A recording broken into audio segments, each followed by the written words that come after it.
Good evening everyone, this is Himanshi and I welcome you all on career will app. Hopefully आप सभी बढ़िया होंगे, मस्त होंगे, ज़बरदस्त होंगे। थोड़ा सा जो है स्टार्ट करते हैं। कुछ तो कमेंट्स का दिक्कत है। एक बार इधर देखूंगी, एक सिस्टम अलग से रखा है, सामने नहीं दिख पा रहे हैं। तो आज का जो टॉपिक है वो बहुत महत्वपूर्ण है, ना सिर्फ सीडीपी की दृष्टि से। सीडीपी में तो एक नंबर का क्वेश्चन आता है, लेकिन हिंदी और इंग्लिश पेडागोजी अगर आपने सेलेक्ट की हुई है या कोई भी लैंग्वेज की पेडागोजी, उसके लिए भी बहुत महत्वपूर्ण हो जाएगा सेशन जो है। तो मैं चाहती तो इसको स्किप करा सकती थी, कि मतलब ना भी कराओ तो चल जाएगा, क्योंकि सीडीपी में एक ही नंबर की वैल्यू है। वो भी कई बार सीधे ना आके टेढ़े तरीके से आ जाता है। लेकिन महत्वपूर्ण इसलिए है क्योंकि बाकी सब्जेक्ट्स में भी महत्वपूर्ण है, और अगर एक नंबर में भी आ रहा है तो क्यों उसको हम मिस करेंगे। बात सही है कि नहीं है? तो गुड इवनिंग भाई, सभी को गुड इवनिंग। अभी मैं देख पा रही हूँ, बिल्कुल। और मैराथन करवाएंगे हिंदी इंग्लिश पेडागोजी का, डोंट वरी। 13 को मैराथन है आपका। किस चीज़ का? 13 को मैराथन है आपका सीडीपी का, 7 बजे शाम को यूट्यूब पे, लेट्स लर्न। और 15 को रहेगा हिंदी पेडागोजी का, 17 को रहेगा इंग्लिश पेडागोजी का। ये तीनों मैराथन होंगे, पेपर 1 पेपर 2। ये 90 नंबर की तैयारी आपकी मस्त हो जाएगी, डोंट वरी। ठीक है जी। प्रिया, मोमिना मैम टाइम पे क्लास नहीं देख पा रही हैं, कोई बात नहीं रश्मि, जब मिले समय तब देख लीजिए। एग्जाम डेट एक्सटेंड हो सकती है क्या? मुझे नहीं लगता, बहुत रेयर केस में आज तक हुआ नहीं है वैसे, जब एग्जाम डेट ही एक्सटेंड हो गई हो, है ना। आज मेरे को कमेंट्स यहाँ देखने पड़ेंगे, नहीं तो सामने स्क्रीन में दिखते हैं। तो आज तो बहुत सर्दी, हाँ सर्दी बढ़ गई है और बढ़ने वाली है अभी दिल्ली में जो है ना। तो चलिए खैर स्टार्ट करते हैं आज का सेशन। छोटा सा टॉपिक है, क्यूट सा टॉपिक है, और आपका इस वीक जो है सिलेबस भी खत्म हो जाएगा। चलिए स्टार्ट करते हैं कहानी। लैंग्वेज एंड थॉट, यानी भाषा एवं विचार, जिसका एक हिस्सा हम ऑलरेडी कर भी चुके हैं, जिसमें प्याजे और वाइगोस्की का जिक्र आता है। लेकिन इस बार एक क्वेश्चन आया था कि किस उम्र में बच्चा जोक्स समझने लगेगा। जोक्स मतलब मजाक को, ठीक। तो उसको भी समझेंगे। लैंग्वेज एंड थॉट, भाषा एवं विचार, यानी भाषा और विचार का क्या ताल्लुक है आपस में। दूसरा, लैंग्वेज की अगर हम बात कर रहे हैं यहाँ पे, तो लैंग्वेज की स्टेजेस क्या हैं, कैसे बच्चे में भाषा विकसित होती है, इस पे भी बातचीत होगी। ठीक है, तो स्टेजेस क्या है अगर हम बात करते हैं यहाँ। होपफुली आप सभी क्लियरली देख पा रहे होंगे। बिहार बिहार में नहीं है सर्दी, कोई कह रहा है, बुशरा कह रही है। अच्छा जी बुशरा, इंग्लिश पैराग्राफ वो भी करा देंगे। चलिए एक बार देखते हैं, समझते हैं कहानी क्या है। अगर हम देखें यहाँ पे, तो कुछ फैक्टर्स हैं जो लैंग्वेज के डेवलपमेंट में, यानी भाषा के विकास में, ह्यूमंस में रोल प्ले करते हैं। चॉम्स्की वगैरह सब यहीं आ जाएंगे, बड़ा सेशन है, मतलब काफी चीजें हैं जो हमें डिस्कस करनी है, फटाफट फटाफट। ठीक है जी। बहुत लोग बता रहे हैं पेपर पोस्टपोन होगा। देखिए, अगर मुझे नहीं लगता कि पेपर पोस्टपोन होगा, क्योंकि मैं कोई सही रीजन नहीं तलाश पा रही हूँ इस चीज के लिए। पेपर टाइम पे होगा, एक हफ्ते पहले आपके एडमिट कार्ड आ जाएंगे, मुझे तो यही लगता है। ये मेरी सोच है, मेरी समझ है, मेरा एक्सपीरियंस है पुराना। तो बाकी देखते हैं। आप अपनी तैयारी 21 तारीख को दिमाग में रख के करिए। फैक्टर्स इन्फ्लुएंसिंग लैंग्वेज डेवलपमेंट, यानी भाषा विकास को प्रभावित करने वाले कारक। यानी लैंग्वेज को, जो लैंग्वेज डेवलपमेंट है, हम बचपन से जैसे ही हमारा जन्म होता है, भाषा तो बोलता नहीं है बच्चा, बाद में सीखता है ना। तो वो कौन से तत्व हैं या कारक हैं भाषा विकास को प्रभावित करने वाले कारक, हम ये कह सकते हैं भाषा विकास को, यानी कैसे बच्चे में भाषा का विकास होता है, भाषा विकास को प्रभावित करने वाले, प्रभावित करने वाले कारक, करने वाले कारक। यानी वो कौन से फैक्टर्स हैं जो लैंग्वेज डेवलपमेंट को प्रभावित करते हैं, जैसे जैसे बच्चे में भाषा विकास होता है, किन फैक्टर्स की वजह से जो है। देखते हैं प्रीति क्या रहता है ना। अगर सोशल फैक्टर्स, यानी कुछ सामाजिक कारक होते हैं, बच्चा किस समाज में रह रहा है, बच्चे को बातचीत करने का मौका मिला है या नहीं मिला है ना, उसके आसपास लोग उससे इंटरेक्ट करते हैं कि नहीं करते हैं। लैंग्वेज जो है वो वैक्यूम में डेवलप नहीं होती, एक बात हमें समझनी पड़ेगी, है ना। Language doesn't develop in vacuum. Vacuum क्या होता है भाई? वैक्यूम होता है खाली जगह, एक बंद कमरे में, या एक ऐसी जगह पे जब ब्लैक बॉक्स में, जहां कुछ है ही नहीं। तो वैक्यूम में लैंग्वेज डेवलप नहीं होती, लैंग्वेज डेवलप नहीं होती। लैंग्वेज के लिए क्या चाहिए? एनवायरमेंट चाहिए। हम में आंतरिक क्षमता होती है जेनेटिकली कि हम लैंग्वेज को सीख पाएं, लेकिन बिना एनवायरमेंट के नहीं सीख पाएंगे। तो एनवायरमेंट महत्वपूर्ण है, वैक्यूम में डेवलप लैंग्वेज नहीं होती। ठीक है, तो सोशल फैक्टर्स होते हैं, सामाजिक कारक। बच्चा स्कूल जाएगा, अपने आस पड़ोसियों से, माँ बाप से, जब से वो पैदा होता है लोग उससे बातचीत करना शुरू कर देते हैं, अरे कितना प्यारा बच्चा है, चाहे बच्चे को समझ आ रहा हो नहीं आ रहा हो, है ना। हाँ, लेट्स लर्न की क्लास है, आज मैथ्स पेडागोजी का एक सेशन रखेंगे। ठीक है जी। तो ये बातें वहां होती हैं। ठीक है बात, कोई दिक्कत परेशानी नहीं है। एजुकेशनल फैक्टर्स यानी हम मौका कितना दे रहे हैं एजुकेशन में भी पढ़ने के लिए, लैंग्वेज को समझने के लिए, लिखने के लिए, एजुकेशन से भी हम सीखते हैं। बायोलॉजिकल फैक्टर्स और डिसऑर्डर्स कई बार प्रभावित करते हैं। अगर बायोलॉजिकल फैक्टर्स का मतलब क्या है, जो हेरिडिटी से, जेनेटिक मेकअप से हमें क्षमता मिली है, इवन आपकी आवाज से लेके आपका पेस, जैसे मेरी स्पीड जो है बोलने की वो तेज है ना, वो मेरी मदर की भी स्पीड तेज है बोलने की। तो ये क्या हुआ, ये जेनेटिक फैक्टर हो गया कि आपका जो भाषा का इवन फ्लो है वो भी कई बार प्रभावित होता है। बाकी एनवायरमेंट का बहुत बड़ा रोल है, जेनेटिक्स से आपको लैंग्वेज कैसी मिली है ना। तो फैक्टर्स और डिसऑर्डर्स, अगर कोई डिसऑर्डर है बच्चे को, जैसे डिस्फेजिया है, तो बच्चे को भाषा बोलने और समझने दोनों में दिक्कत होगी। डिस्फेजिया को हिंदी में भी डिस्फेजिया ही कहेंगे कि वो भाषा को कॉम्प्रिहेंड करने में उसको समस्या होगी। क्लियर बात है। हाँ, ब्रूनर के बारे में कब पढ़ाओगे? 3 ही स्टेजेस हैं, वो मैंने बीच में भी बताई हुई है क्वेश्चन में, फिर भी बता दूंगी, चलो, है ना।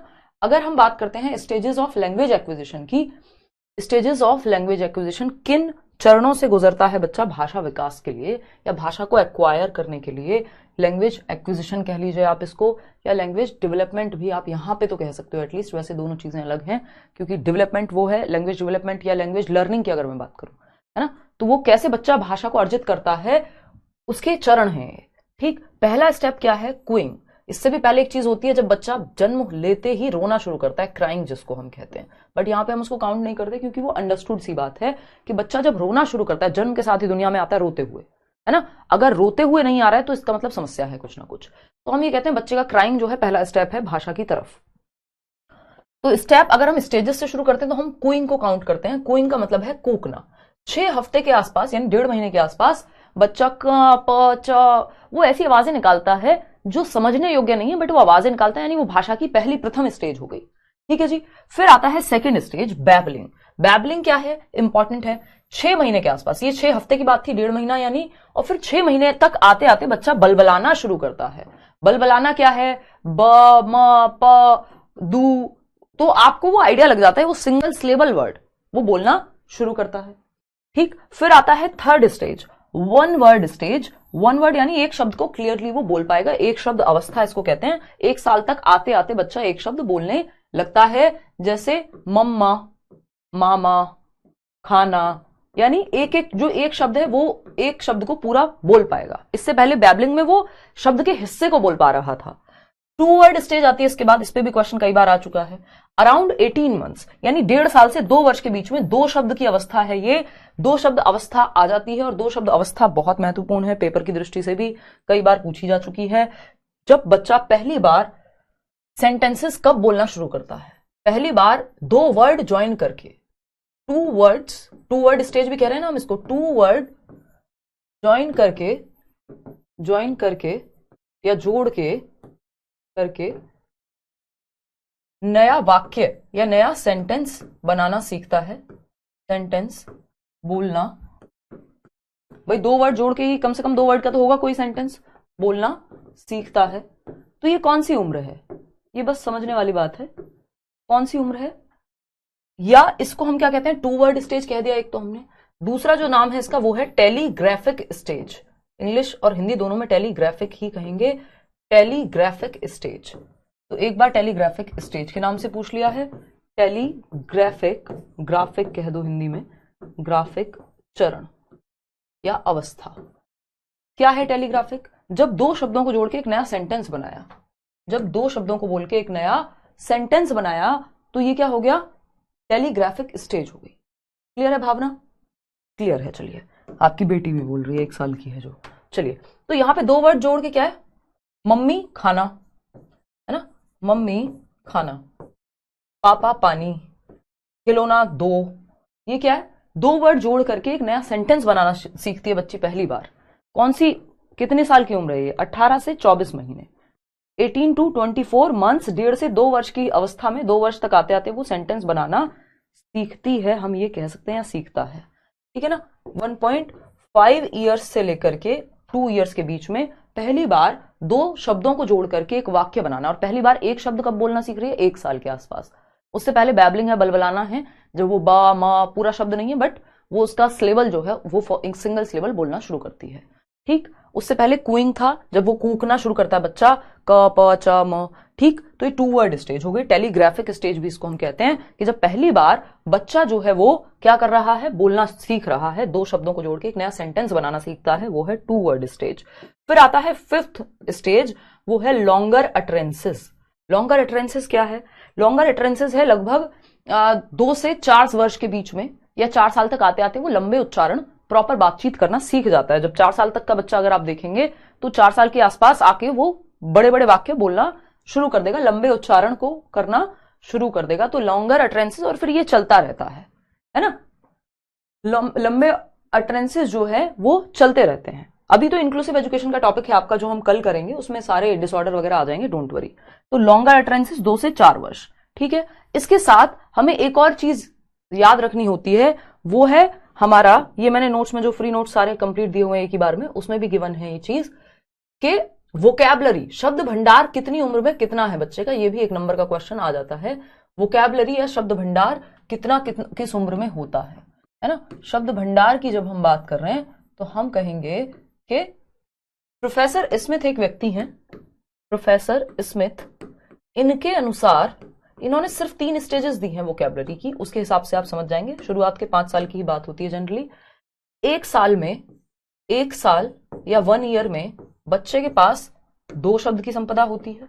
कितनी? 2 वर्ड्स।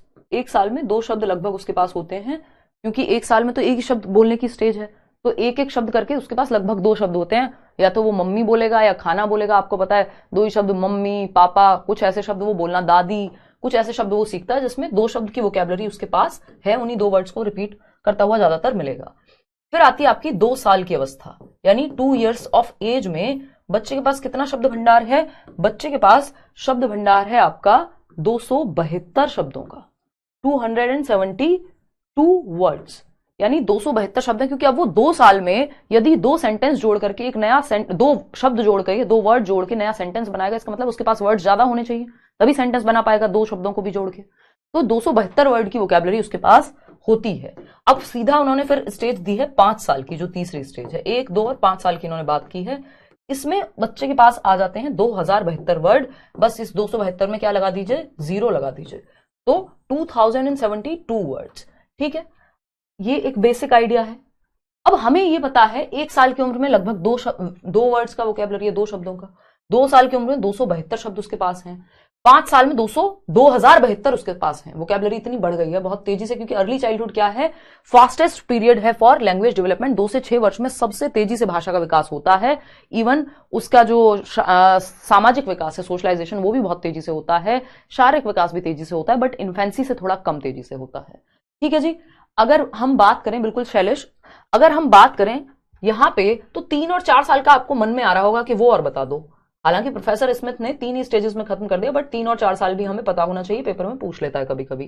3 साल में, 3 years में जो वोकैबुलरी है वो है अराउंड 900 प्लस वर्ड्स, यानी 1000 वर्ड्स के अराउंड। और जो 4 साल की उम्र तक आते आते उसके पास 1600 या 1500 के आसपास जो है शब्द भंडार होता है। 1500 शब्द वो बोल पाएगा, ठीक। यानी इनके बीच में ही रहेगा, 272 से 2072 के बीच में रहेगा 3 और 4 साल की उम्र में, है ना। तो 1000 शब्द के आसपास 3 साल में और 1500-1600 शब्द के आसपास 4 साल में। ये बेसिक बात है जो आपको पता होनी चाहिए। ये मैं पीएनजी में भी अपलोड करा दूंगी। इतनी बात क्लियर है? 1500 शब्द भी मिल जाएंगे, 100 शब्द इधर उधर हो जाए, कोई दिक्कत नहीं है उससे, ठीक है। कोई बात नहीं सोनी, जितना कर पा रहे हो उतनी मेहनत करो, ठीक। पियाजे एंड वाइगोस्की की जब हम बात कर रहे हैं, अब आते हैं पियाजे एंड वाइगोस्की का क्या विचार है लैंग्वेज एंड थॉट को लेके। हालांकि इस पे मैं चर्चा करा चुकी हूं पियाजे और वाइगोस्की की सेपरेट थियरीज में, फिर भी मैं आपको रिवाइज करा देती हूं 1 मिनट में। थॉट प्रोसीड्स लैंग्वेज और डिटरमिन्स इट, यानी पियाजे कहते हैं विचार न केवल भाषा से पहले आता है बल्कि भाषा को सुनिश्चित भी करता है। यानी पियाजे कह रहे हैं कि बच्चा जब बोलना शुरू करेगा उससे पहले उसके दिमाग में विचार तो होगा। इस पेन को जब वो देख रहा होगा कुछ तो विचार आता होगा, बेशक उसको बोलना ना आता हो। अगर आप कहीं जाएं किसी देश में तो आपके दिमाग में विचार तो आएगा, बेशक वहां की भाषा ना आती हो आपको। तो ये कहते हैं पहले थॉट आता है, थॉट से लैंग्वेज या डेवलपमेंट से लर्निंग होती है, ये आपको पता है। थॉट से लैंग्वेज किसके अनुसार? पियाजे के अनुसार।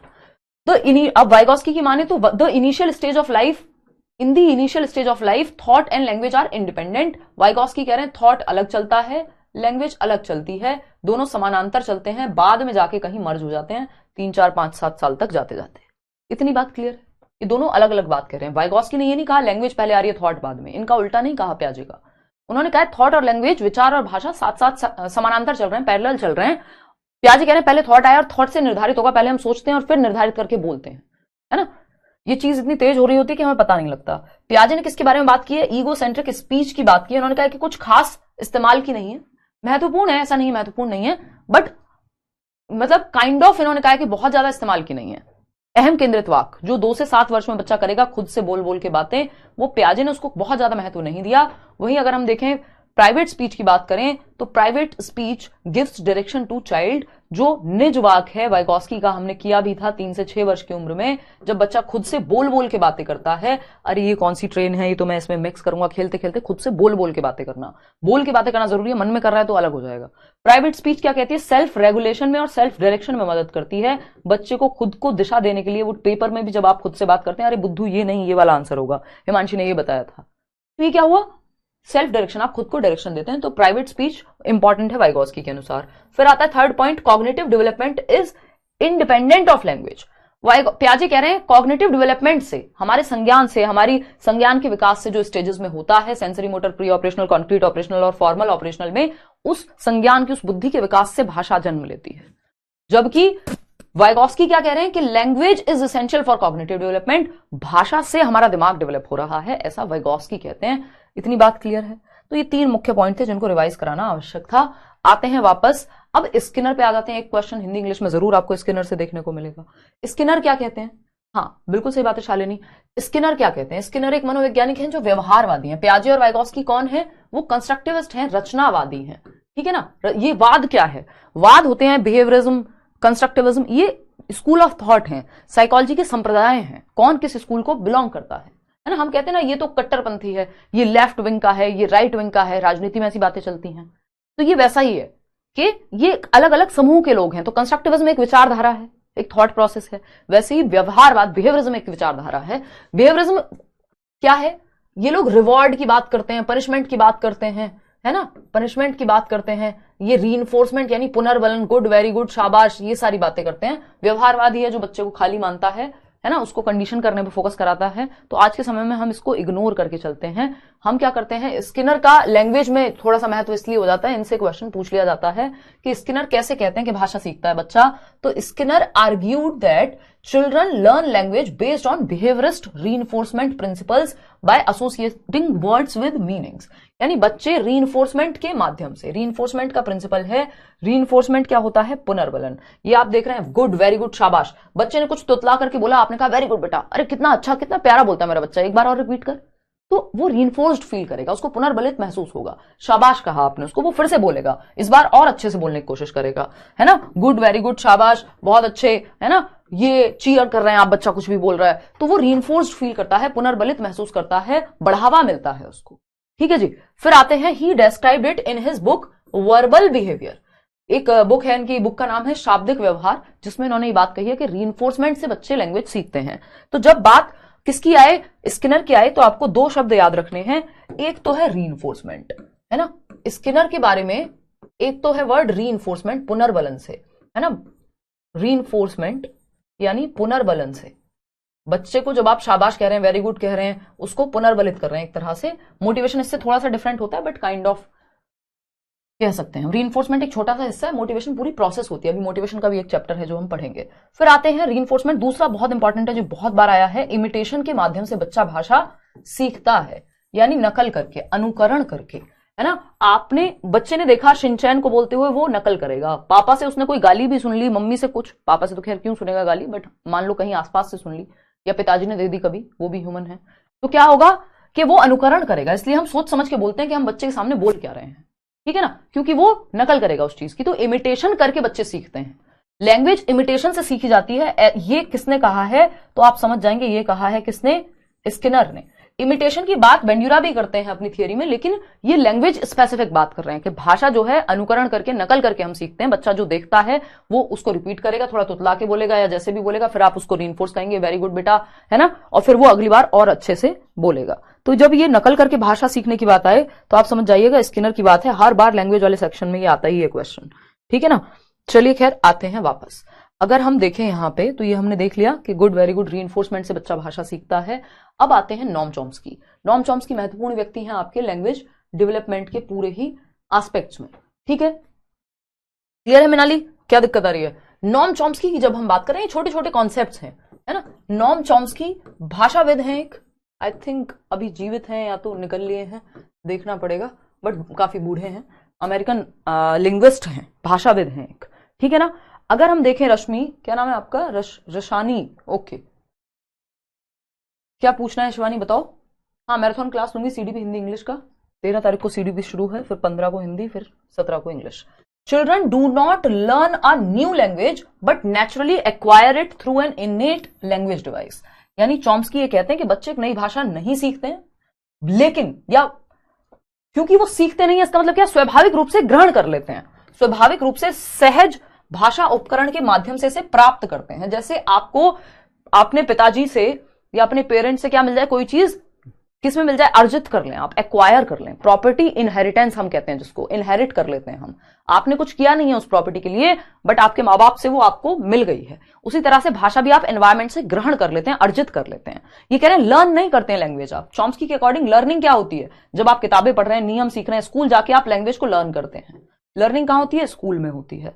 वहीं अगर मैं बात करूं एक्विजिशन की, जो मातृभाषा है आपकी, जिसको आपने एक्वायर किया है, जैसे आप प्रॉपर्टी एक्वायर कर रहे हैं फॉर दैट मैटर, तो ये क्या अर्जित की है आपने एनवायरमेंट से। इसके लिए ना तो आपने जब अपनी मातृभाषा, अपनी मदर टंग को सीखा होगा तो कोई किताब की जरूरत नहीं पड़ी होगी, आपने आसपास से ऐसे ही अर्जित कर लिया, और आपके अंदर एक लैंग्वेज एक्विजिशन डिवाइस है, LAD जिसको कह रहे हैं, इनेट लैंग्वेज डिवाइस।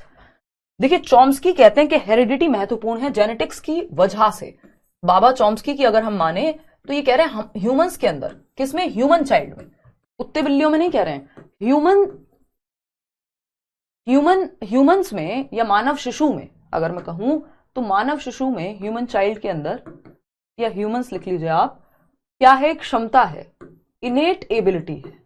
इनेट मतलब आंतरिक क्षमता होती है भाषा को सीखने की, लेकिन एनवायरमेंट फिर भी चाहिए, ऐसा नहीं कि एनवायरमेंट नहीं चाहिए होगा, जिसकी वजह से वो एनवायरमेंट में अपने आप टू एक्वायर लैंग्वेज, भाषा को अर्जित कर लेगा। आप अपनी मातृभाषा ऐसे ही सीख जाते हैं आसपास लोगों को बोलते हुए देख के। टू एक्वायर लैंग्वेज, भाषा को अर्जित करने की आंतरिक क्षमता के साथ मनुष्य जीव जन्म लेता है। ठीक, इन्होंने एक और चीज की बात की है, कई बार इसकी फुल फॉर्म भी पूछ लेता है, LAD। ठीक, LAD, L फॉर लैंग्वेज यानी भाषा, लैंग्वेज, फिर आता है एक्विजिशन यानी अधिग्रहण या अर्जन, भाषा अर्जन यंत्र, डिवाइस। ये ह्यूमंस में जेनेटिकली हमारे अंदर हेरिडिटी से हमें क्षमता मिलती है कि एक यंत्र मिलता है, हमारे ब्रेन में एक यंत्र है जिसके माध्यम से हम भाषा को अर्जित करके सीख लेते हैं। LAD, language acquisition device. ठीक है ना, यानी हमारे दिमाग में चीजें भरती हैं, आसपास से सुनते हैं हम, और हमारे अंदर इनेट एबिलिटी है, आंतरिक क्षमता है, एक लैंग्वेज एक्विजिशन डिवाइस है जो इमेजिनरी है, कहीं मिलेगा नहीं अगर आप ऑपरेशन कराने जाएंगे तो। लेकिन अगर ये होता होगा तो ब्रेन के लेफ्ट साइड में होता होगा, क्योंकि मैंने आपको बताया है लेफ्ट साइड में लॉजिक होता है, यानी तर्क, मैथ, साइंस, ये सब लैंग्वेज, ये सब आपके लेफ्ट साइड ऑफ ब्रेन में होते हैं। राइट साइड में क्रिएटिविटी होती है, आप पेंटिंग, म्यूजिक ये सब सीख रहे हैं तो वो ब्रेन के राइट साइड वाला पार्ट आपका ज्यादा राइट हेमिस्फीयर काम करेगा। लेफ्ट में लॉजिक, लैंग्वेज जो है लेफ्ट में पाई जाएगी। तो LAD भी अगर कहीं होता होगा तो लेफ्ट में होता होगा। अच्छा, लैंग्वेज एक्विजिशन डिवाइस क्या करता है? हमें नए नियमों को भाषा के जनरेट करने में मदद करता है, जिसको जनरेटिव ग्रामर भी हम कहते हैं। यानी मनुष्यों में क्षमता है। कई बार आपने ये क्वेश्चन कई बार देख लिया होगा, इस बार तो बहुत बार आया हुआ है कि एक माँ है जो अपने बच्चे के बारे में कहती है स्कूल में जाकर के कि श्रीजा क्या कह रहे हो भाई, लास्ट में लूंगी आपके कमेंट्स। वो कहती है कि बच्चा जो है कई बार ऐसे सेंटेंस, ऐसे शब्द बोलता है जो उसने आसपास भी नहीं सुने और स्कूल में भी नहीं सुनता। ऐसा कैसे पॉसिबल है? तो आपको क्या आंसर मार्क करना है, क्योंकि जनरेटिव ग्रामर है, बच्चे जनरेट कर लेते हैं रूल्स को ग्रामर के, क्योंकि लैंग्वेज एक्विजिशन डिवाइस है उनके अंदर, तो इसलिए वो नए शब्द अपने आप बना लेते हैं कई बार। ठीक है ना, तो ये बेसिक सी बात हुई जो नॉम चॉम्स्की के बारे में जरूरी है पढ़ना। ठीक है, children are expose to unlimited data. आप बच्चे को लेके जाइए कहीं, अभी वो गांव में रहता है कल शहर में लेके जाइए, अभी वो इंडिया में रहता है अमेरिका लेके जाइए, आपका बच्चा आपसे जल्दी भाषा सीख लेगा। क्यों? क्योंकि उसका लैंग्वेज एक्विजिशन डिवाइस जो है आपसे ज्यादा स्ट्रांग है, यानी ये चाइल्डहुड से लेके एडोलेसेंस तक बहुत स्ट्रांग रहता है। अर्ली चाइल्डहुड में स्पेशली 5 साल से तक तो ये बहुत ही ज्यादा स्ट्रांग है लैंग्वेज एक्विजिशन डिवाइस। बच्चा जो भाषा आसपास सुनेगा बोलना सीख जाएगा, है ना, एक ही बार में नहीं, थोड़ा समय लगेगा। तो ये क्या है? लैंग्वेज एक्विजिशन डिवाइस एडोलेसेंस तक जाते जाते ये थोड़ा सा वीक होता है कि फिर आपको ज्यादा समय लगता है कोई भाषा सीखने में।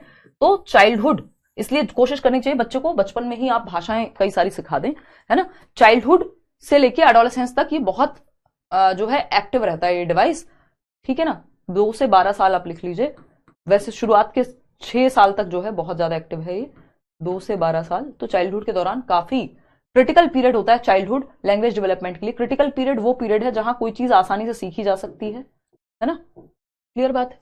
सेंसिटिव पीरियड है, संवेदनशील। Produce a finite set of grammar rules. Grammar rules अपने आप बना भी सकते हैं बच्चे, उनके दिमाग में वो अपने आप सीख जाते हैं सेंटेंस शब्दों से जोड़ करके बनाना। एक चीज दी है इन्होंने, सार्वभौमिक व्याकरण। जैसे अभी मैंने जनरेटिव ग्रामर बताया कि जब रूल्स को वो जनरेट करने लगे, ठीक है ना। हाँ, मोस्ट इफेक्टिव होता है 5 साल तक शुरुआत के।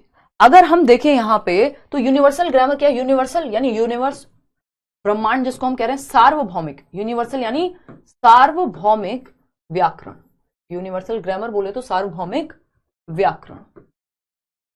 सार्वभौमिक व्याकरण ये क्या है? Universal grammar is usually defined as the system of categories, mechanisms and constraints shared by all human languages and considered to be innate. यानी सारी मानव भाषाओं में कुछ रूल्स कॉमन होते हैं, उसको हम यूनिवर्सल ग्रामर कहते हैं, है ना। किस कहां सब्जेक्ट आएगा, कहां वर्ब आएगी, दिमाग अपने आप ग्रहण कर लेता है। अब अगर हम 3 एस्पेक्ट हैं भाषा को सीखने के, एक है बिहेवियरिस्ट एस्पेक्ट, व्यवहारवादी, जिसमें आते हैं स्किनर, है ना। व्यवहारवादी दृष्टिकोण क्या कहता है कि भाषा रीइंफोर्समेंट एंड इमिटेशन से, नकल करके और पुनर्बलन से, गुड वेरी गुड या ऑपरेंट कंडीशनिंग जिसको हम कहते हैं, कि रीइंफोर्समेंट के द्वारा पुनर्बलन से भाषा सीखी जाएगी। नेटिविस्ट क्या है? नेटिविस्ट लोग वो हैं जो ये कहते हैं कि भाषा में आंतरिक क्षमता है, ये हेरिडिटी को महत्वपूर्ण मानते हैं। जैसे चॉम्स्की वो कहेंगे कि लैंग्वेज एक्विजिशन डिवाइस बायोलॉजिकली हमारे अंदर हमें प्रिपेयर करता है कि हम भाषा के जो रूल्स हैं ग्रामर के, उनको एक्वायर कर लें या नए रूल्स को बना लें। स्किनर हैं जो बिहेवियरिज्म की बात करते हैं। फिर आता है इंटरेक्शनिस्ट लोग, ये कहते हैं एनवायरमेंट से सीख रहा है, जैसे वाइगोस्की हैं कि सोशल इंटरेक्शन से आप भाषा सीखते हैं, ठीक है जी। Inner capacities and environment work together, social context is important, कि सामाजिक संदर्भ नहीं होगा तो बच्चा भाषा नहीं सीख पाएगा, चाहे कितनी भी उसमें क्षमता हो। क्लियर बात है? कोई दिक्कत है? बताओ एक बार। हाँ, काफी घंटे काम हो जाता है। मिनाली आजकल तो बहुत बिजी चल रही हूँ, है ना। घर में शादी है, 27 को एंगेजमेंट है दीदी की, और लोग डांस प्रैक्टिस कर रहे हैं, कजिन्स एंड ऑल। मेरे पास फुर्सत नहीं है अभी, है ना, कि मैं उसमें इन्वॉल्व हो सकूं। पहले मैंने कहा था कि रात को देखेंगे 2 घंटे, बट उनको अगले दिन स्कूल जाना होता है, तो कोई ऐसा म्यूचुअल टाइम बन नहीं पाया कि जहां पर कुछ कर पाए। तो और हमें क्या लगता है, मुझे याद है एक लर्नर मिली थी, हमें लगता है पढ़ाई से लेकर सारी दुनिया की चीजें बाद में हो सकती हैं, शादी से महत्वपूर्ण भारतवर्ष में कोई चीज लगती ही नहीं है लोगों को। मैं ये नहीं कह रही हूँ शादी महत्वपूर्ण नहीं है, बहुत अच्छी बात है, बहुत खुशी की बात है, मैं भी खुश हूं, इन्वॉल्व भी होंगी, कॉन्ट्रीब्यूट भी कर रही हूँ जिस तरह से कर सकती हूँ, बट दैट डजंट मीन कि काम छोड़ दिया जाए, है ना। या आपके लिए अगर एग्जाम, आपका सारी चीजें हो सकती हैं बाद में, करियर बाद में होना बहुत मुश्किल होता है। मेरे केस में मैं एकदम सेटल्ड हूं, फ्री हूं, कल चाहे ईश्वर की दुआ से रिटायरमेंट बिल्कुल लेके बैठ जाऊं तब भी कोई दिक्कत नहीं होगी। ये बात मैं आपको कई बार कह चुकी हूं। इस बात से मैं ये दर्शाने की कोशिश करती हूं कि प्यार करने की जरूरत है हमें काम से या पढ़ाई से, जो भी हम आगे करना चाहते हैं लाइफ में। कितने दिन आप तीज त्योहार खुशियां मनाते रहोगे, कितने दिन मनाओगे, बोर हो जाओगे। लेकिन काम ऐसी चीज है जहां आप कंट्रीब्यूट कर पाते हो, जिसके थ्रू, है ना, जिसमें आप बहुत कुछ सीख पाते हो, नए लोगों से भी मिलते हो, तो जरूरी है ये चीजें। बाकी चीजें हो जाएंगी मैनेज। ऐसे लर्नर्स मिलते हैं मेरे को कई बार। एक याद है मेरे को, वो पूछ रही थी कैसे करूं, आपने किया इतनी कम एज में, ये वो दुनिया भर की बातें उन्होंने की, और मैं बड़ा प्यार करती हूँ अपने लर्नर्स से। ऐसा नहीं है, जब मिलते हैं तो बहुत अच्छा लगता है, ठीक है ना। तो वो ये कह रही थी कि मैंने कहा फिर करो यार पढ़ना शुरू, पेपर आ रहा है। कह रहे अभी तो शादी है, किसी रिलेटिव की शादी है, वो भी मैंने शायद वो कहीं पे लिखी भी थी बात नोट्स में अपने, कहीं मेरे को एग्जैक्ट रिकॉल नहीं कर पा रही हूँ, बट मुझे बड़ा अचंभा हुआ ये जान के कि आपके करियर से ज्यादा जरूरी है कि शादी है, उसके बाद ही आप कुछ सोचेंगे। आपकी शादी नहीं है वो भी, है ना। मेरे कई कॉलीग्स हैं या जो दोस्त हैं जिनको मैं जानती हूँ, अपनी शादी में उन्होंने हफ्ते भर की छुट्टी मुश्किल से ली है, 3 दिन की छुट्टी ली थी किसी ने, मेरे को याद है। तो ऐसा नहीं है ना कि मतलब सारी दुनिया थोड़ी खत्म हो गई है। समय ऐसा नहीं है कि आप मत लीजिए, अगर सीटेट नहीं होता तो हो सकता है मैं ज्यादा इन्वॉल्वमेंट मेरा होता, लेकिन अभी मेरी जिम्मेदारी है 21 तारीख तक, उसके बाद मैं देख लूंगी क्या कपड़े पहनने हैं, क्या करना है, कैसे करना है, सब हो जाएगा मैनेज। कौन सी आफत है, कोई दिक्कत नहीं है। लेकिन हमें लगता है अरे मेरा लहंगा इधर से उधर ना हो जाए, है ना, मेकअप कहां से कराना है पहले ये सेट कर लूं, ये हो जाए वो हो जाए। मतलब हमने इतना महत्व दिया हुआ है एक दिन की चीज को।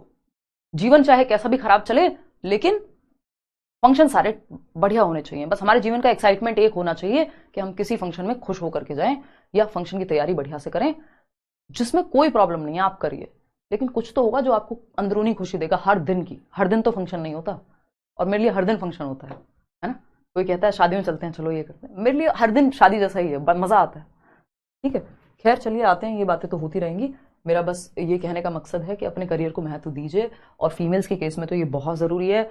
नहीं तो अगेन आपको सब कम टाइम ऑलरेडी दिया जाता है। अगर आपकी परिवार जो है आपका बहुत जरूरत से ज्यादा प्रोग्रेसिव है, जो कि भारतवर्ष में कम ही मिलेंगे ऐसे परिवार जो आपको ये कह रहे हैं कि ठीक है बेटा तुम पढ़ो, जब तक तुम्हारी नौकरी नहीं लगेगी शादी करेंगे ही नहीं, चाहे 30 की हो जाओ, 35 की हो जाओ, 50 की हो जाओ, ऐसे तो नहीं मिलेंगे। आपके पास लिमिटेड टाइम है,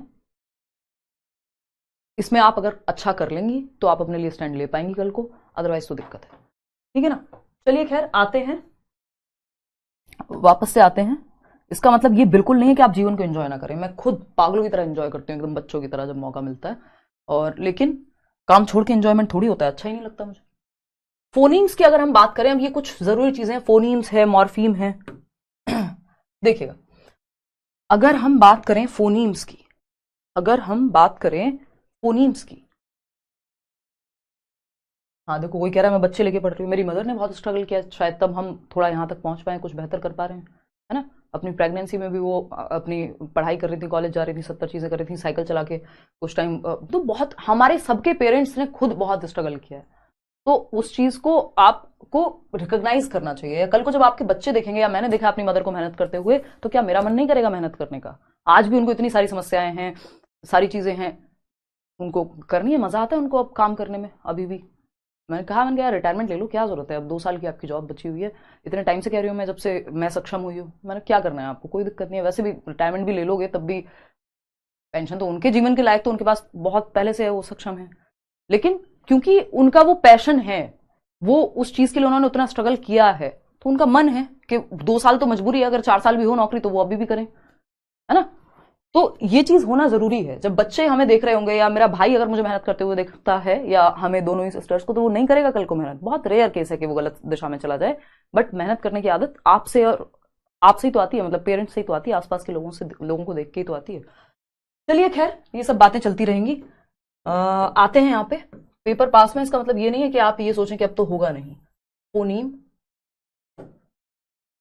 अगेन इंटेलिजेंस का ज्यादा फर्क नहीं है, मेहनत आप कितनी कर पा रहे हैं उसका फर्क है। फोनीम, मॉर्फीम, है ना, ये वैसे भी एक एक्स्ट्रा ही क्लास है आपके लिए। मॉर्फीम, सिंटेक्स, सिमेंटेक्स, एक क्वेश्चन यहां से भी आता ही है। ये चारों चीजें हम अभी पढ़ने वाले हैं। सिमेंटेक्स, इन चारों को हम समझते हैं।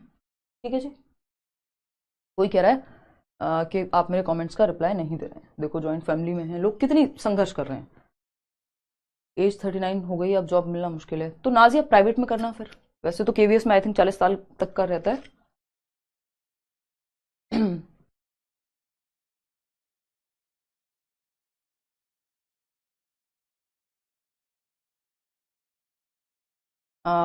कशा कह रही हैं बिहार से, मुजफ्फरपुर। चलिए बहुत बढ़िया। मम्मी जी मेरी लेक्चरर हैं, पीजीटी हैं दिल्ली गवर्नमेंट में, सिस्टर भी, और मेरे फादर भी। हमारे घर में जो है मेरे चाचा चाची मामा सब हमारे यहाँ टीचर्स की फैमिली है। देखिएगा एक बार, तो अगर हम बात करें, ये बहुत भावनात्मक बातें हो गई, आ जाइए देखिएगा। तो फोनीम की अगर हम बात करते हैं, तो फोनीम क्या है, ये भाषा के कुछ इंपॉर्टेंट तत्व हैं जो हमें जानने हैं।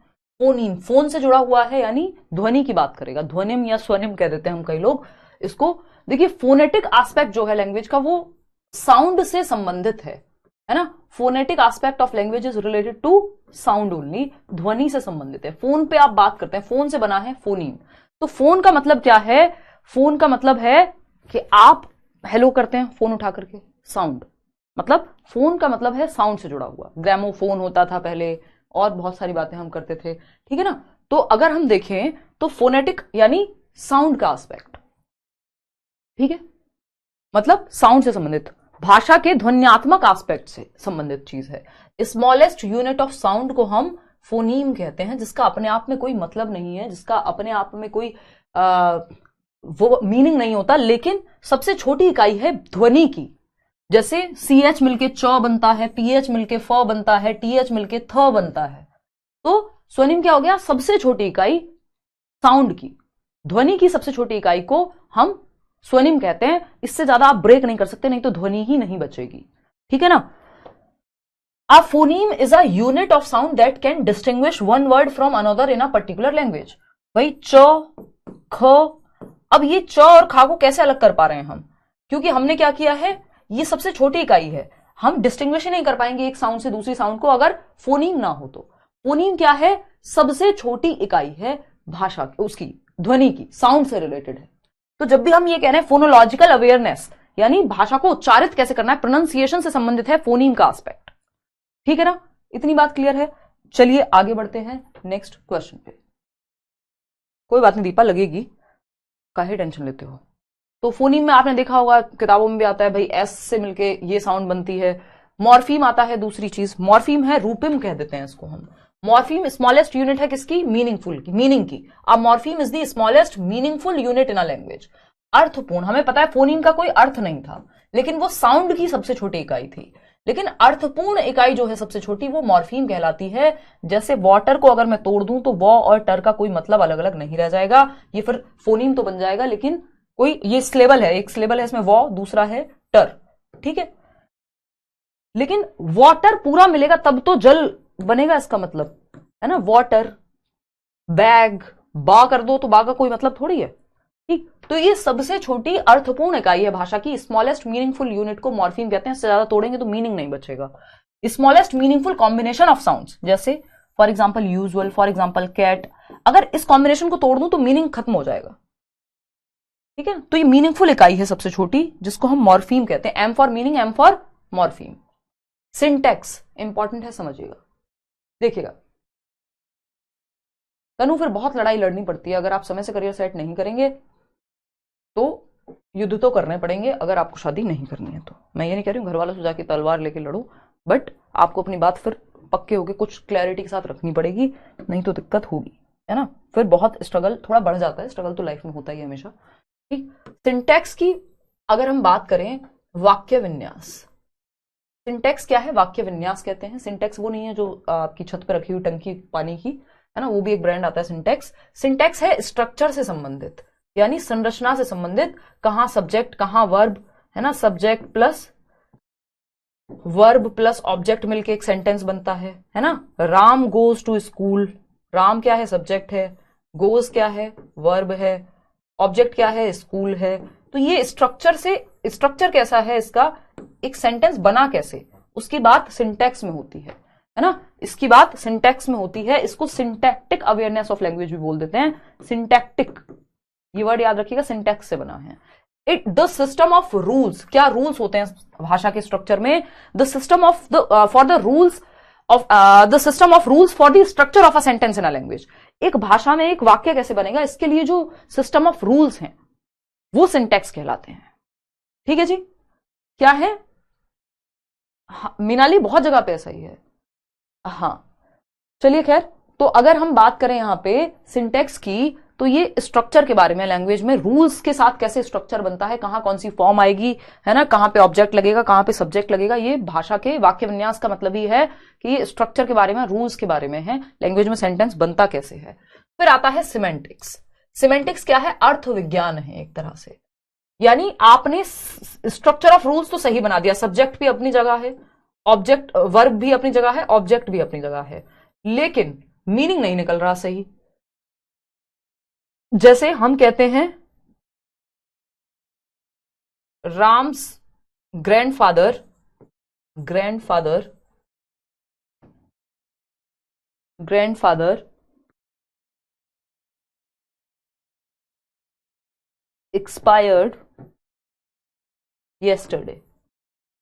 यानी इसका मतलब क्या निकालेंगे हम? एक तो आजकल स्पेलिंग को क्या हो गया, येस्टरडे, यानी राम के दादाजी का देहांत हो गया कल। ठीक है जी, राम के दादाजी का देहांत हो गया कल। बात सही है या नहीं? अगर हम देखें तो ये बात सही है। इसमें कैसी मिस्टेक है ये पता करो। क्या इसमें ऑप्शन ए देती हूं मैं आपको, सिमेंटिकली ये सिमेंटिक मिस्टेक है, सिमेंटिकली गलत है ये, या फिर ये सिंटैक्टिकली गलत है? सिंटैक्टिकली गलत है, बताओ। सिंटैक्स में गलती है कि सिमेंटिक में? सिंटैक्स तो सही है। बहुत बढ़िया संगीता, अभी तो आप मेहनत कीजिए बढ़िया से। नहीं, मुझे नहीं लगता नेक के एग्जाम पोस्टपोन होगा, बाकी पता लग ही जाएगा। तो राम्स ग्रैंडफादर एक्सपायर्ड यस्टरडे, ये एक्सपायर्ड में प्रॉब्लम है। नहीं तो सब्जेक्ट अपनी जगह है, ऑब्जेक्ट अपनी जगह है, वर्ब अपनी जगह है, सेंटेंस तो सही से बना है, स्ट्रक्चर तो सही है। स्ट्रक्चर कहां होता है? स्ट्रक्चर होता है सिंटैक्ट में। स्ट्रक्चर जो है, स्ट्रक्चर की गलती नहीं है इसमें, ये सिंटैक्टिकली राइट है सेंटेंस, बट सिमेंटिकली गलत है। सिमेंटिकली कैसे गलत है भाई? सिमेंटिकली यानी अर्थ के विज्ञान से, अर्थ के हिसाब से ये गलत है, सही सेंस नहीं बन रहा। एक्सपायर्ड दवाइयां होती हैं, एक्सपायर्ड लोग नहीं होते। लेकिन क्योंकि लैंग्वेज हमारी जो इंग्लिश है वो हमारी फर्स्ट लैंग्वेज नहीं है, हम में से पता नहीं कितने लोग इंडियंस यही बोलते हैं एक्सपायर हो गए। किसी की डेथ होती है हम कहते हैं फलाने एक्सपायर हो गए, जबकि एक्सपायर नहीं हो सकते। एक्सपायरी डेट के साथ ह्यूमंस थोड़ी आते हैं, इंसान एक्सपायरी डेट के साथ आते हैं। ये बॉटल होगी पानी की जो एक्सपायरी डेट के साथ आई होगी, है ना। इन पे लिखा रहता है आजकल, हर चीज पे एक्सपायरी डेट होती है सामान पे, है ना। तो एक्सपायरी डेट किसी दवाई की हो सकती है, किसी डब्बे की हो सकती है, किसी खाने की चीज की हो सकती है। इंसान की एक्सपायरी डेट थोड़ी होती है, पता नहीं कब तक जिएंगे, है ना। तो एक्सपायर नहीं होता इंसान, पास अवे होगा, है ना। या डाइड भी लिख सकते हो, पास्ड अवे। भाई दादाजी की मृत्यु हो गई, ना कि वो एक्सपायर हुए, दवाई की एक्सपायरी डेट के साथ नहीं आए थे दादाजी। तो ये सिमेंटिकली गलत है, अर्थ की दृष्टि से गलत है। सिंटेक्स इसका सही था, ग्रामर की दृष्टि से सही था, रूल्स के हिसाब से सही था, ठीक है। The study of the meanings of words and phrases, meaning क्या है, मीनिंग सही निकल रहा है या नहीं। जैसे जो चीज जिसके हम ऊपर बैठते हैं उसको कहते हैं हम ड्राइव। जैसे ये क्वेश्चन बहुत आया भी हुआ है पेपर में आपका एक बार, कि मैडम ड्राइव्स अ बाइसिकल, पता नहीं मेरे लैंग्वेज एक्विजिशन डिवाइस को क्या हुआ है कि आजकल मेरी स्पेलिंग सारी हिल गई है। मैडम ड्राइव्स अ बाइसिकल, ये सिंटैक्टिकली गलत है कि सिमेंटिकली गलत है? फटाफट से बताओ। सिमेंटिक मिस्टेक है इसमें, सिमेंटिकली रॉन्ग है, या सिमेंटिक मिस्टेक है, या सिंटैक्टिक मिस्टेक है?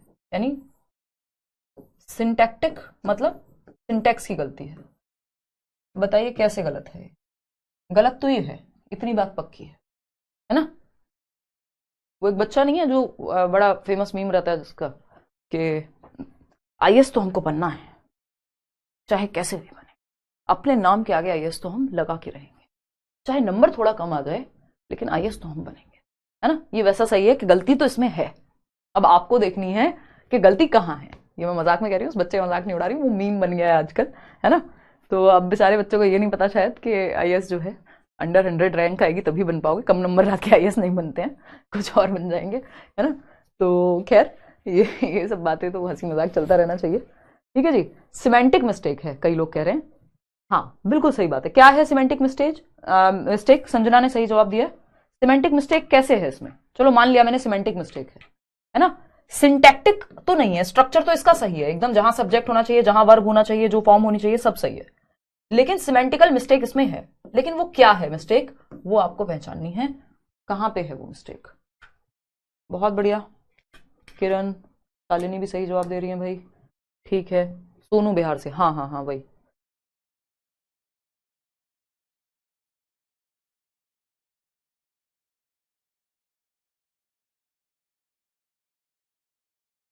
हाँ अब आप लोग सही जवाब दे रहे हैं कि जिस चीज के हम ऊपर बैठ के, जैसे हॉर्स राइडिंग होती है, साइकिल राइड होती है, बाइक राइड करेंगे आप, ड्राइव अंदर बैठ के करते हैं आप, जैसे गाड़ी आप ड्राइव करते हैं, ठीक है। ट्रक आप ड्राइव करेंगे, बस आप ड्राइव करेंगे, लेकिन साइकिल को ड्राइव नहीं कहते हम, साइकिल को राइड किया जाएगा, है ना। ऊपर बैठते हैं आप साइकिल के, तो मैडम राइड्स अ बाइसिकल आएगा, ना कि ड्राइव्स अ बाइसिकल, ठीक है। कोई कह रहा है हिंदी मीडियम वालों से दुश्मनी, भाई ये इंग्लिश का ही टॉपिक है, हिंदी में तो यही ट्रांसलेट करके आ जाएगा, अगर हिंदी पेडागोजी में आया भी तो। अगर आपके सामने ये आया ना कि हिंदी में भी आया तो भी ऐसे ही आएगा ये, तो जो टॉपिक ही इंग्लिश का है उसको कैसे हिंदी में पढ़ाएं, है ना। राइट्स आएगा बिल्कुल। चलिए खैर, ये हुई एक बात। आज के लिए इतना ही, मुझे नहीं लगता अब इसके बाद भी कुछ बचा है। हाँ प्रैग्मेटिक्स है, लास्ट यही पॉइंट है प्रैग्मेटिक्स, लैंग्वेज में प्रैग्मेटिक्स होते हैं। अब प्रैग्मेटिक्स क्या, इस बार भी आया हुआ है प्रैग्मेटिक पे तो क्वेश्चन, इंग्लिश पेडागोजी में और हिंदी में दोनों में। भाषा विज्ञान, क्योंकि अब इन्होंने इंग्लिश पेडागोजी को ही ट्रांसलेट करके हिंदी पेडागोजी में देना शुरू कर दिया है। प्रैग्मेटिक्स ऑफ अ लैंग्वेज, भाषा में प्रैग्मेटिक्स क्या होता है, भाषा विज्ञान में व्यावहारिकता। प्रैग्मेटिज्म, जॉन डुई, याद कीजिए, practical aspect of a language. Pragmatics और पी से प्रैग्मेटिक और पी से प्रैक्टिकल, है ना। Practical aspect of a language यानी आप प्रैक्टिकल यूज से संबंधित है ये प्रैग्मेटिक्स। कैसे, जो भाषा आप अपने दोस्त से बोलते हैं, अरे यार तू रहने दे, है ना, वो भाषा आप अपने पिताजी से नहीं बोलते। जिस टोन में आप पिताजी से बात करते हैं उस टोन में आप अपने दोस्त यारों से बात नहीं करते, अपने से छोटों से बात नहीं करते। आपको पता है पापा से कैसे प्यार से बात करनी है ताकि बात मनवा ली जाए, मम्मी से कैसे मक्खन लगाना है, दोस्त से कैसे बात करनी है, तू तड़ाक भी कर लेना है ना। कई लोग गालियां वालियां भी दे देंगे। तो वो क्या, practical use of a language है कि आपको किस सिचुएशन में प्रैक्टिकली किस भाषा का इस्तेमाल करना है जो वहां सेट बैठेगी। अनलाइक, जैसे बॉस को आप गुस्सा नहीं कर सकते, नहीं तो निकाल देगा नौकरी से, ठीक है ना। तो unlike semantics which focuses on the literal meaning of words, pragmatics focuses on, भाई सिमेंटिक का ध्यान किस पे है कि एग्जैक्ट मीनिंग क्या है वर्ड का, लेकिन यहां प्रैग्मेटिक्स का मतलब है कि आप inferred meaning perceived by the speaker, कि भाई स्पीकर को सही से आपकी बात समझ में आ जाए कि आप किस कॉन्टेक्स्ट में कह रहे हैं। कहीं आप गुस्से में कह रहे हैं या प्यार में कह रहे हैं ये भी तो पता लग जाए। तो वही बात प्यार में भी कही जा सकती है और वही बात गुस्से में भी कही जा सकती है। जैसे रुको मत जाने दो, रुको मत जाने दो, ये क्या है, रुको मत जाने दो मतलब आप जाने कह रहे हैं कि रोको मत जाने दो, मत रोको चले जाने दो। एक क्या है, इसी का उल्टा बनता है एक जो मुझे अभी याद नहीं आ रहा, है ना, रोको मत जाने दो यानी रोक लो जाने मत दो। अब ये प्रैग्मेटिक्स हो गए, मीनिंग तो सेम है। तो ये प्रैक्टिकली आप कैसे यूज करेंगे, किस प्लेस पे किस टाइम पे कैसे आप भाषा का इस्तेमाल करेंगे, वो है प्रैक्टिकल यूज से संबंधित प्रैग्मेटिक्स होता है भाषा का, कि आप प्रैक्टिकली सिचुएशंस में कैसे लैंग्वेज को यूज करते हैं। सेम शब्द का मीनिंग अलग हो सकता है, तरीका क्या है, यूज से संबंधित है ये। एक चीज होती है लिंग्विस्टिक डिटर्मिनेशन, ये भी इंपॉर्टेंट है, इसको भी फटाफट से समझ लेते हैं। कॉमेंट्स आपके रुक गए हैं, देखिएगा। हाँ, सासू माँ से नहीं बोल सकते लेकिन माँ से बोल सकते हैं, तो वो प्रैग्मेटिक एस्पेक्ट है मीनाली।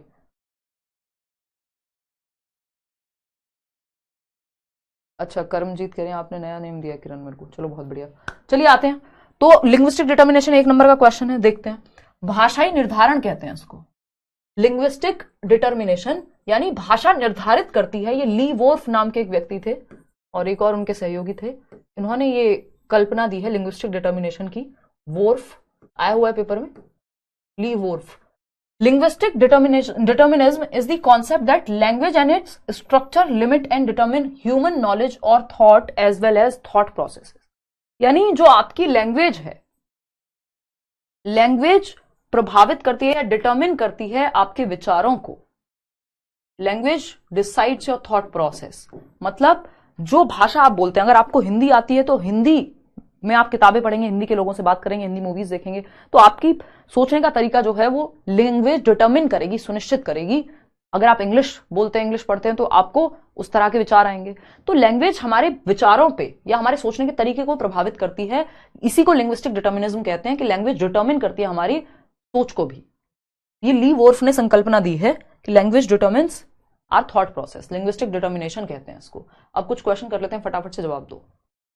प्री एडमिट कार्ड आ जाएगा, श्वेता बहुत बढ़िया, प्री एडमिट कार्ड आ जाएगा एक हफ्ते पहले, और जो बिल्कुल एग्जैक्ट एडमिट कार्ड होता है वो 2 दिन पहले आता है, एग्जाम के 2 दिन पहले और एग्जाम के 1 हफ्ता पहले। फटाफट से जवाब दीजिएगा।